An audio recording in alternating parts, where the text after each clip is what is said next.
Welcome to the Kind Leader Podcast, where empathy meets action in the world of leadership. Your host, Gino Degregori, engages with innovators and seasoned professionals from diverse sectors, all demonstrating the power of leading with kindness. And now, your host, Gino Degregori. Kind leadership starts with presence, and how we show up for ourselves and others is important. Hi, I'm Gino Degregori, and welcome to the Kind Leader Podcast. Elysia Skye, mindfulness and purpose coach, speaker, and digital producer. He's the founder of Elysia Skye Wellness and the creator of the Brilliance Method, delivering corporate mindfulness program for organizations like Google, Disney, YouTube, and L'Oreal. She's a stage 3 breast cancer survivor who brings lived experience into leadership, resilience, and compassion. She's also a former executive producer and video storyteller, blending creativity, improv, and emotional intelligence. Why this conversation matters, I've been looking forward to, we already started having this conversation even before this introduction, and I love the energy, I love the passion, and there's going to be a lot of great message for the audience here. I know I'm going to learn a lot about conversation, about me, about what the message is, and I hope you do as well. So, Elysia, let's start with your journey. Welcome to this episode here. Thank you, Gino. What a privilege to be here, to connect with you and your audience. And hopefully we inspire a lot of people today to take action on behalf of their dreams. Awesome. So tell the audience here about your background. Go as far as you want.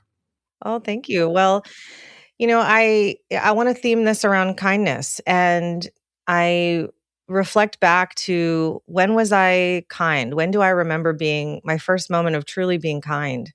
So I remember my parents were fighting when I was really little. They were on the brink of divorce. They did get divorced.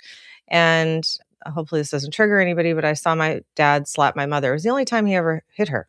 And I grabbed her hand and I said, "Mommy, let's go, call a taxi." Like, what? How did I even know what a taxi was? Maybe like Sesame Street, right? Back in the early 80s. And I wanted to protect her. I stood between them, this little 2-year-old, let's go. Like, I was going to protect her. And I reflect back on that moment. It's wild I even remember it, but I remember it so clearly. And it was such a kind thing, such a kind, caring thing. And I didn't feel scared. I reflect feeling angry. It was just from love, right? And seeing my father's frustration and pain. Not to validate that, I'm actually really grateful they got divorced. It wasn't a good marriage. And just wanting my mom to feel safe. And when I think about who we are and who we came in as these kind people, as these generous, loving, loyal people. Now, maybe not everybody came in that way, but you and I came in that way. And I feel everybody listening did. When I say came in, I mean born with, these traits. Everyone has their own beautiful, powerful, wonderful traits. There's a book by Andrea Quinn called The Quintessentials: 9 Tools to Accomplish Anything. In chapter 2, she talks about I ams. And I am is your soul made visible. And I love that work. I actually got certified to teach her practices. And we all come in with these different soul traits to just have as the foundation of being. And I came in kind. There's nothing about me that's not kind. And anytime I have responded out of anger or frustration in a way that wasn't peaceful, I was being out of alignment with myself. So I've just done a lot of reflection. You shared a great bio of my history. I spent a lot of time in Hollywood and did some glamorous things. I was actually an actor before I was a producer, and I still do voiceover audiobooks. I'm very creative, so I just say yes to what feels fun for me. I'm doing less video production now than I've done, just because I'm doing my own podcast, which it's like producing your own TV show, right. When you do a video podcast. That's right. And I've been helping some other people with theirs, but it's all about creativity and love. So there's been many kind moments, and I encourage everyone to go back and think about, oh yeah, who was I before the world made me a little harder? What was my first kind moment I can remember? Maybe it was like sharing your apple with someone on the playground or just something, right? You could find that person within you if you feel like you've developed this hard shell, that we all have compassion. So, and my mother raised me Buddhist and our family is Jewish. So just there's a lot of spirituality, a lot of mysticism that goes back a long time. So even though I do a lot of business consulting and coaching and whatnot, it all comes back to a spiritual practice of compassion. Beautiful. Well said, Elysia. And I really like your background. And I don't think of all of the guests that I had, they go back to that one kindness, right? That really shaped you and helped you, right? Or at least you remember it very well. Yeah. So that's an amazing story. And congratulations on all your success. And I love what you're doing with the spiritual side in the business. And I think it's important, right?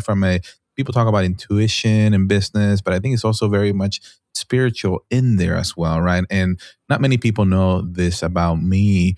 I started doing meditation in 2020, and it has changed my life, right? It has changed a lot of my perspective in how I view the world and how I view others and what do I need to do. And I very much tap into that. When you and I started doing that, a little bit of that, and I'm sure we'll talk a little bit more about that. What does that mean? And how can we really maximize or utilize? I see it as another tool in our tools box that we can really help with our mission, with what we are here to do, with what we are here to impact.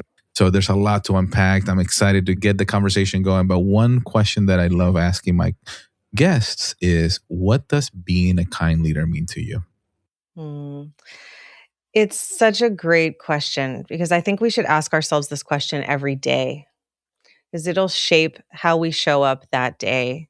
And for me, it means leaving people better than when I found them Mm, in any situation. And I want to give credit to my friend and colleague, Leslie Morgan. I was producing content for Google and YouTube in 2012. And after 10 months, our project wrapped. And we'd gotten a couple more $1 million from YouTube to create some more content. And there just wasn't a need for me on the project anymore. My shows were wrapped and I was sad. And she said, Elysia, this place was kind of a mess before you got here. mm, And you came in and maybe she didn't use these exact words, but like grounded our energy. She's like, people respect each other more. They communicate in a way that is more clear. There's systems in place so people feel safe. She's like, you left us better than you found us. mhm, And I know you're going to do that at any company you go to. And she wound up referring me to work with Gary Vaynerchuk and a whole bunch of other amazing people. And I think that's it, right? Like, I don't know, I just got chills all over my body. I think that's like what we're supposed to do. Just, Absolutely. you know, when we find someone or when they find us, aren't we here to just help people be better? And it also starts within. We can't always help everyone else and not focus on ourselves. I love that you've been meditating for over 5 years now Mhm. because you're connecting and helping yourself to be better every day. My mentor said, when you meditate, you tell God you are worthy. Yep.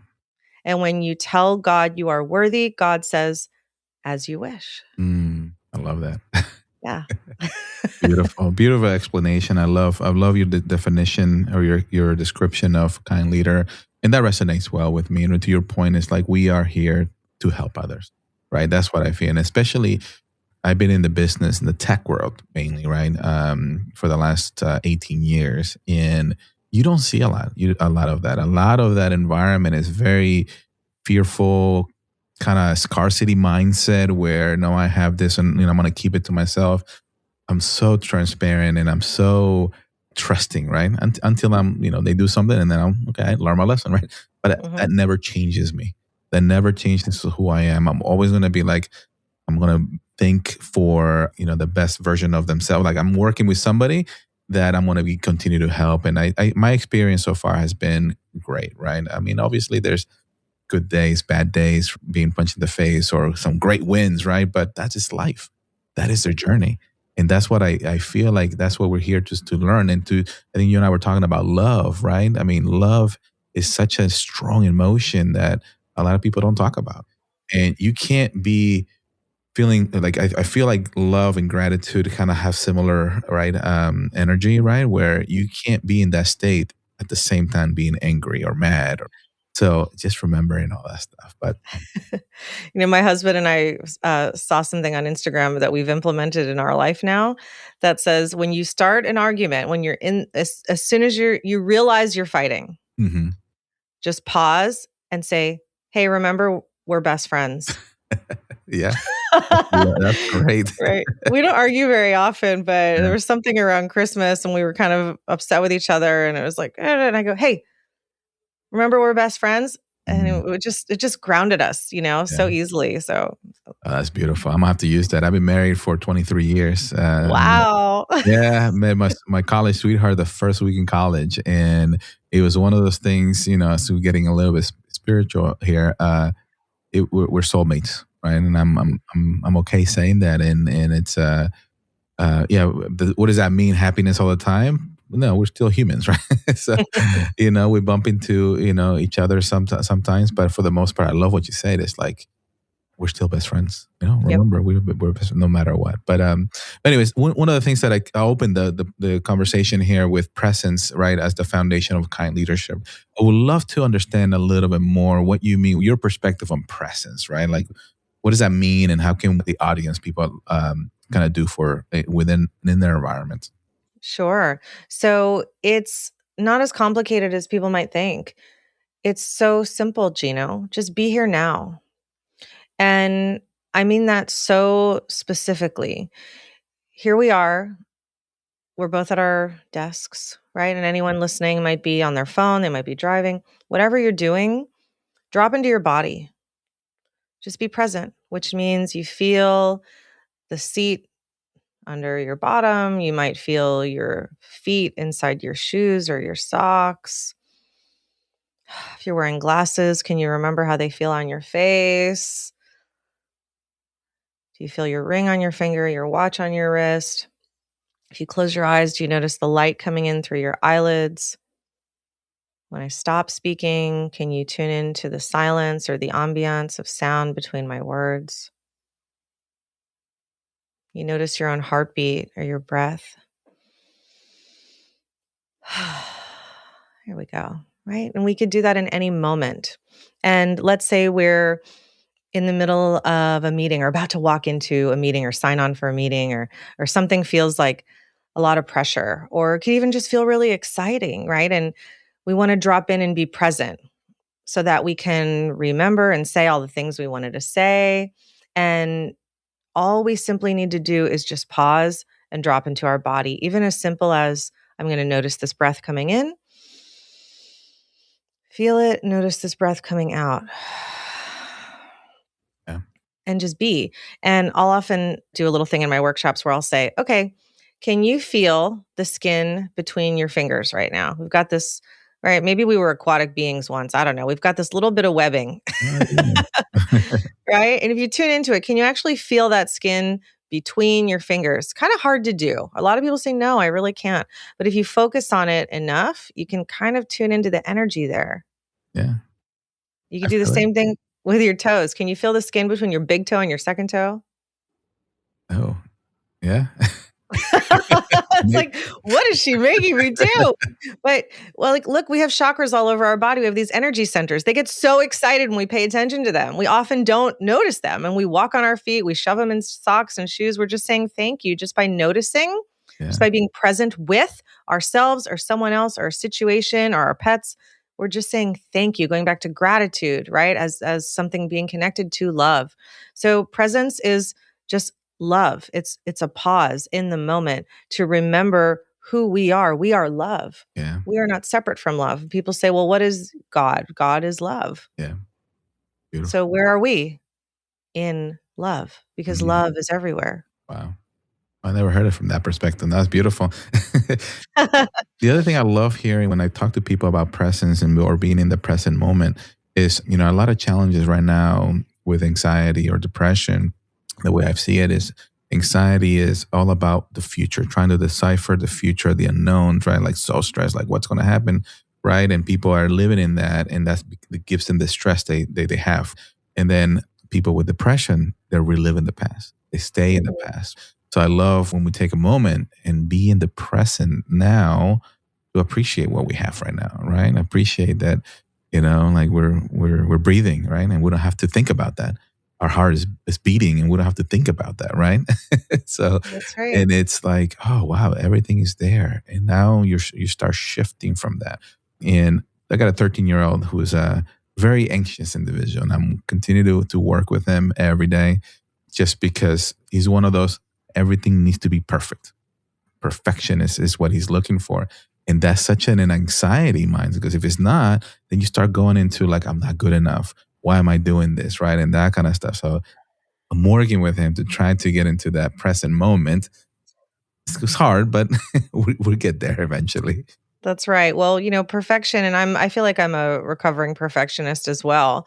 And the way that I got through it is to just know the only thing that's perfect is love. Mm, There is nothing else that's perfect. There is nothing I'm going to attain to. I'm not going to have the perfect marriage. I'm not going to be the perfect parent or the perfect friend or anything. It'll be as good as I can possibly do. And if I always show up to do my best, mhm. that's amazing. It's not even good enough. It's amazing. Right. Right. Yeah. And when we want to complete something and we want it to be perfect, and once in a while, right, we'll make like a meal and we're like, oh, it's perfect. Right. It's because it came from love. Right. So that's where Right. we get that essence of perfection. We hear a song and we're like, oh, it's just the perfect song for us, but maybe the person who wrote it is like, oh, I could have tweaked it 10 more times. We don't know. Right. So, Right. really, how I got through that, and I hope this helps your kid, is just to be done with something, to complete something is so powerful. Most people don't finish anything, Yeah. so just to complete a project, just to complete something with your whole heart, like done is truly good enough. Yeah. Done is better than perfect. There will be a few things in our life that we, master, and we dedicate those 10,000, 20,000, 30,000 hours into perfect. Yeah. And I hope that you will feel that it's perfect. But if it Beautiful. comes from love, that's as close as you're going to get. I like that. Yeah. I'll definitely have to use that. So moving from presence now, or at least tools that you kind of had us slow down, breathe, and think, that's mindfulness, right? That's kind That's of, right. so mindfulness under pressure. You work with leaders with high demand organizations, right? And how do you integrate that? Or how do you work with your customers, right? From that perspective. And as the audience listener, maybe provide some tips that has worked in the past. Sure. We want to be productive without burning out. We want to make more money without sacrificing our teams. There's so many things that my clients desire. And immediately when they reach out to me to book me for a workshop or a training, or, a kind of we'll call it like an emotional remodel of Mhm. what's happening in their culture, right? It's because they care. They care about people over profit. And for some companies, that's a hard pill to swallow because they just want the profit. But if you're just churning people, it actually costs you more money. Every time we train someone at an organization, it's so expensive. And we want people to not follow us as leaders. We want them to follow the mission. We want them to believe in the mission. And so when we create a mission of compassion and kindness, and that it's okay to take a moment for yourself, then people feel safe in their environment. Yeah. So even going back when we were talking about presence, I have a mantra, which is, in this moment, I am safe. Mm. So I share that with everyone to remember. And when I was working with Gap Inc., I worked with Gap Inc. and Banana Republic a lot. And I remember the head of learning and development who hired me, one of the first things he said is, look, we're making jeans. We're not curing cancer. But people come to work as if we're fighting a war and we're curing cancer.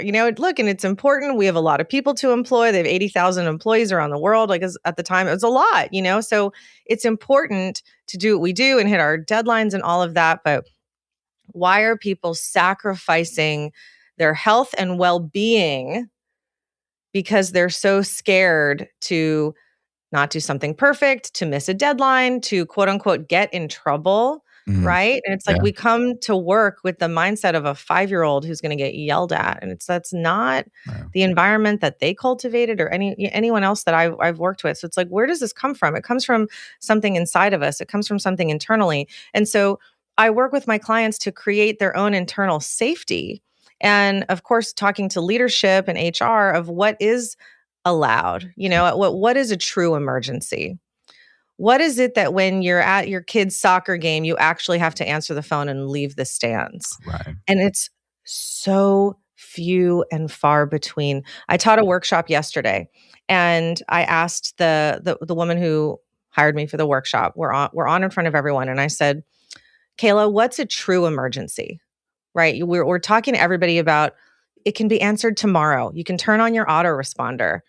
Like Yep. you're okay to leave work log off at 6 o'clock, right? Not everybody has to stay up. We teach people how to treat us. If Yeah. you're constantly responding to clients and teams at midnight and on weekends, you're telling them not just that it's okay, but they can expect that response. And then our nervous system is inflamed because we're always Yep. on. We can't feel that peace. So she said, it took her a second. She goes, truly, if payroll's about to get messed up, right? She has an HR company. Yeah. And so she takes care of a lot of other businesses. She's like, if an organization is not going to be able to pay their employees and those employees aren't going to be able to buy groceries that weekend, I'm going to leave the stands. That is a true emergency. Yep. I was like, okay, what else? Because I asked this so bluntly, Gino, because again, we respond to everything like it's an emergency, right?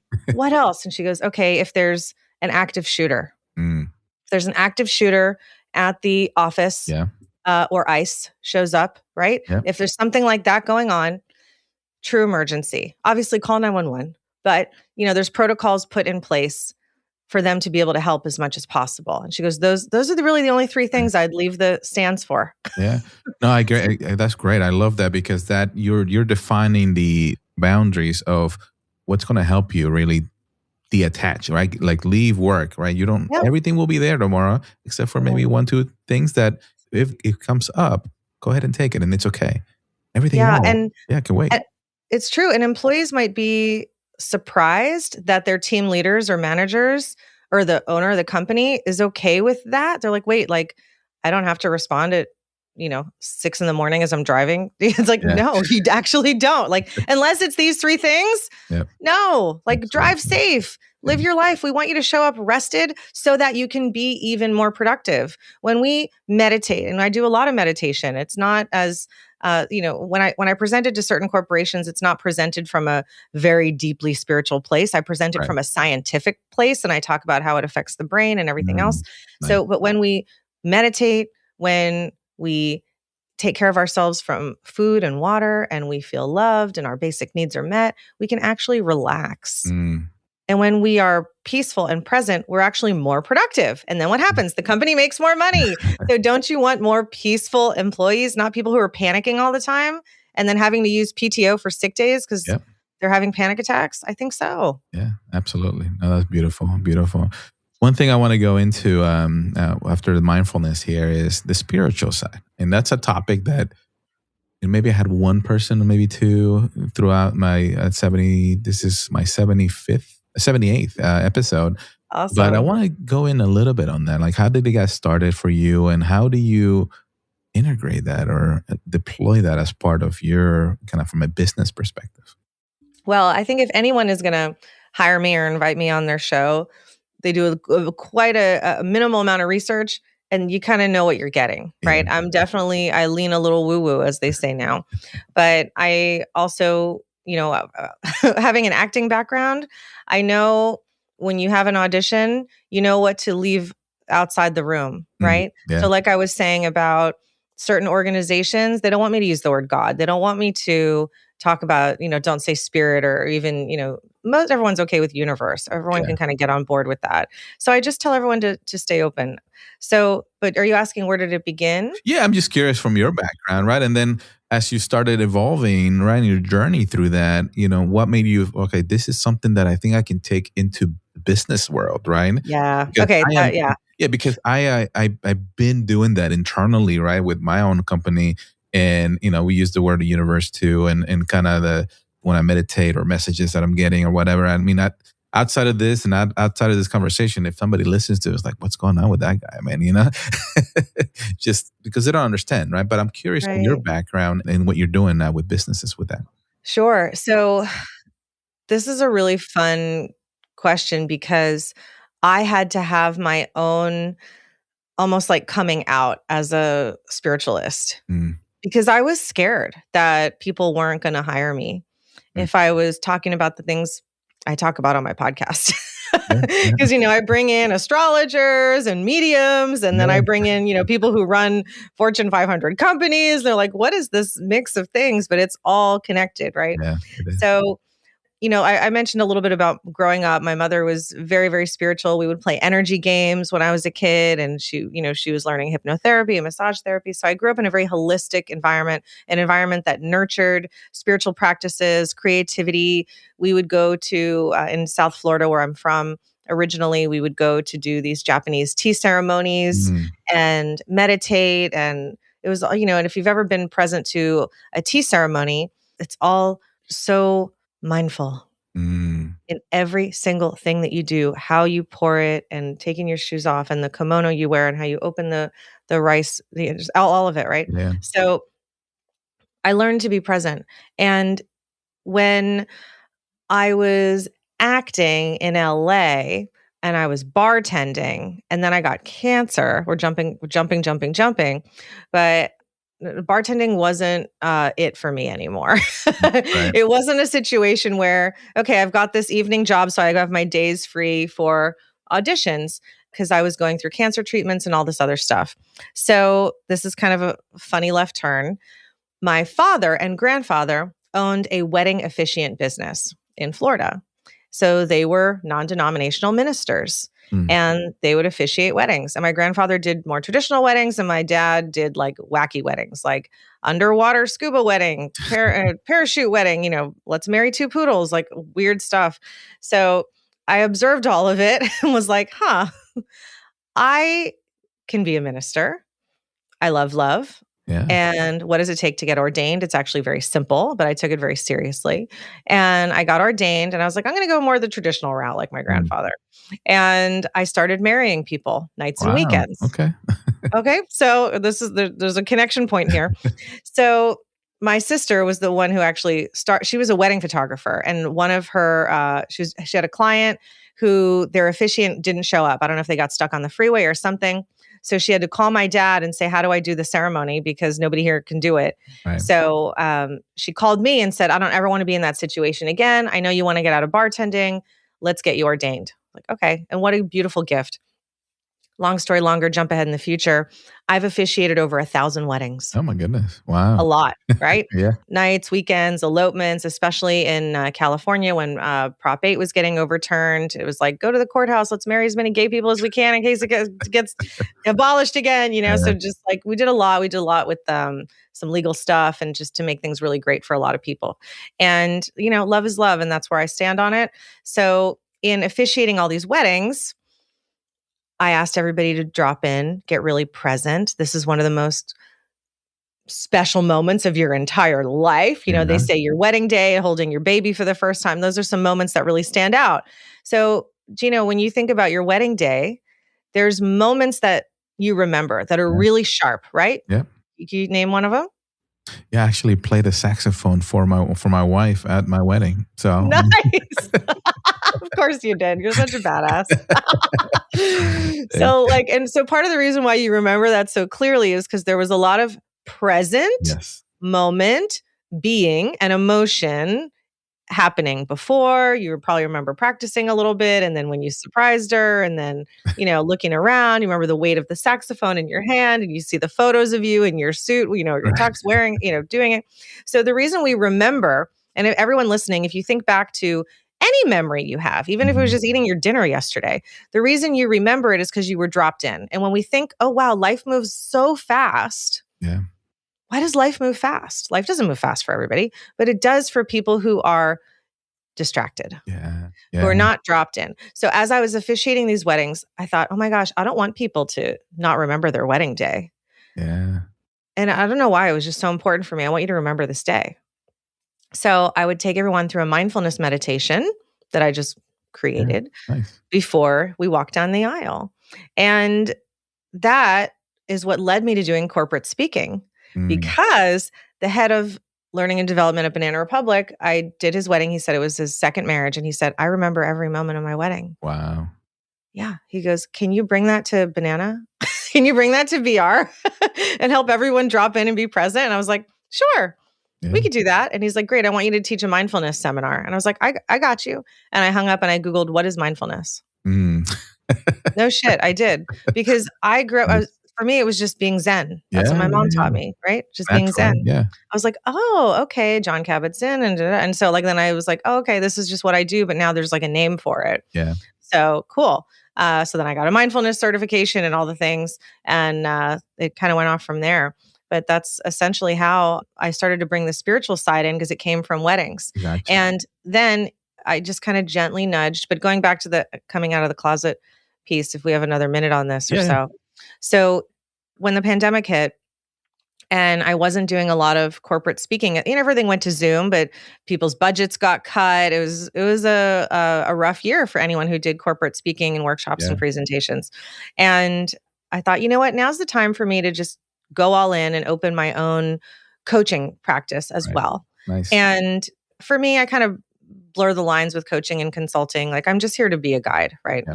So I started the Brilliance Method. I took a holistic look back at the questions people were asking me. How do you have such a beautiful, successful marriage? How come you create a wedding business, a production company, a corporate speaking, everything you touch turns to gold? Why is that? And now you're all these years cancer free. How do you stay healthy? And I don't take any of that for granted. I was like, how do I do all? Like that's kind of impressive actually. Like I wasn't aware of we just go, we just create, we don't realize the magic and transformation that it has in our own life and other people's lives. Not that I don't have problems. We all have problems, We but do, yeah. yeah. So I kind of mapped it out for myself of how did I do it? And the number one thing, and this is module 1 in my course, is I listened to my intuition. Mm. Listening to my intuition saved my life. When I found the lump in my breast when I was 24 years old, over 20 years ago now, my doctor said, you're really young. It's probably just a cyst. Let's see how it goes. And I just knew I could see into the body and I knew I had cancer. I'm not a hypochondriac. I just knew, Gino. Mm. I said, no, I want to get a mammogram and a biopsy. Can we please move this forward? So turns out 3 days later, called me back in. You have stage 3 cancer and it's progressing very fast. And if you don't have surgery, you're going to be dead in a month. Oh my gosh. I was like, good thing I listened to my intuition. So my intuition saved my life, truly. And so when I looked at that, I was like, every time I felt inspired, motivated, I got that, your angels kind of slap you on the back of the head when you get distracted. And I go, oh, let's create this. Let's do this. I listened and it worked out well. And I think it's true for everyone. I like my clients to keep a little journal called You Were Right. About every time you were right. You got a hit about something or you were right in your life. And the only times we have regret is when we didn't listen to ourselves. Yeah. Yeah. Truly, truly. So that was, that's kind of Love it. Where it all started. Thank you for sharing. And I think, like you said in the beginning, we could talk for hours on this. Because I know. I don't think I share this with the audience, but it's spirituality, right? And meditation, mindfulness. That's a big thing that I've been evolving and growing in the last 6 years, which is one of my favorite topics for sure. But we do have to start going towards closing it up. But the next segment is Flip the Mic. So is there a question that you have for me that I can answer? Yes. So before we started recording, you had mentioned that, and I hope it's okay to share this, that you have spirit guides that you work with, and you told me specifically who they are. So I'm curious to know how you work with them. You mentioned the creative muse that is here with us today, but how do you call on them at certain times? Can you share with us how you work with your guides and angels? It's a great question. And maybe I can go deeper into when I do your episode. Yes. But this is something that I have not shared with the audience, but I stumbled into this while meditating the past few years. And it's one of those things where it's almost like dreaming, right? You're like just listening and either listening to music or listening to a soft voice kind of guiding you through different things. I like to change it up it's not the same thing I do every day, right? I easily get bored, so I got to find something else. But in one of those, something popped out. There was one thing that I was doing, and it walked me through the beautiful story, and it took me up to the cloud or something it was doing, and into a field, right? And then this energy popped up. Again, it's me thinking, dreaming, whatever you want to call it, right?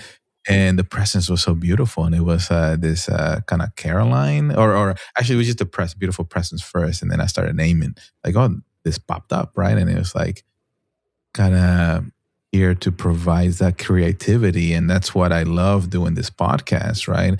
And it is truly a dance where I have a framework, but it just comes, right? Whatever the guest gives me, I just grab and morph into this beautiful dance and we create the message for our audience here, right? So hopefully I answer that. I think, that's how I connect. And there's several others, right? And like I said, maybe I can expand on that in your episode and your podcast to go a little bit deeper and to not be afraid.